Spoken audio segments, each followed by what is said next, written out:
इसका recording studio Ekangar सराय। पहिला सुमारी छोड़ी ढाडिले ना जलवा तबे देखुन बाबा तोरा सुंदर फलवा के छौड़ी की देखुन भोले बाबा सुंदर फलवा के छौड़ी। अग चहल हौसवाना माँ काले दारा सनमा ढारले जाल छाउड़ी। चहल हौसवाना माँ काले दारा सनमा ढारले जाल छाउड़ी। अगे कान्हे बाले ले कवारावा देवा घरावा चल छाउड़ी। कान्हे बाले ले कवारावा देवा घरावा चल छाउड़ी। सूद का के मानामा बाबा के चारानामा में ढाल छाउड़ी। अगे कान्हे बाले ले कवारावा देवा घरावा चल छाउड़ी। कान्हे बाले ले कवारावा देवा घरावा चल छाउड़ी। पूरा हो जइतो सपनवा गे कले भोले बाबा के पूजनवा।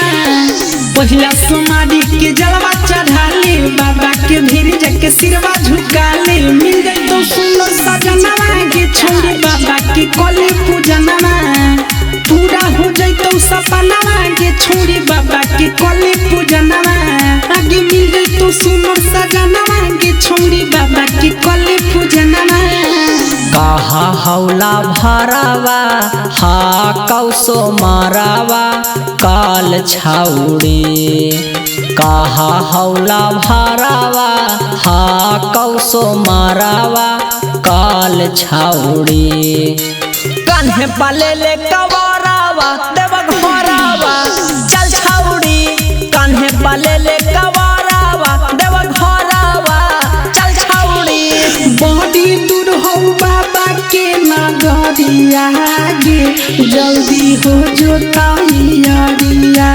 पैदल ही जाए के हम डगरिया गे जल्दी हो जो तैयारिया। बड़ा दूर हो बाबा के नगरिया गे जल्दी हो जो इसका रिकॉर्डिंग स्टूडियो एकंगर सराय।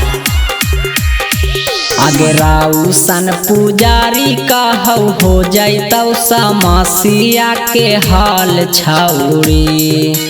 डीजे कुंदनमा कहौ हो जैतौ समसिया के हाल छाउड़ी। कान्हे पाले ले कवारावा देवा घरावा चल छाउड़ी। कान्हे पाले ले कवारावा देवा घरावा चल छाउड़ी। सूद का के मानामा बाबा के चारानामा में ढाल छाउड़ी। अगे कान्हे बाले ले कवारावा देवा घरावा चल छाउड़ी। कान्हे बाले ले कवारावा देवा घरावा चल छाउड़ी। इसका रिकॉर्डिंग स्टूडियो एकंगर सराय।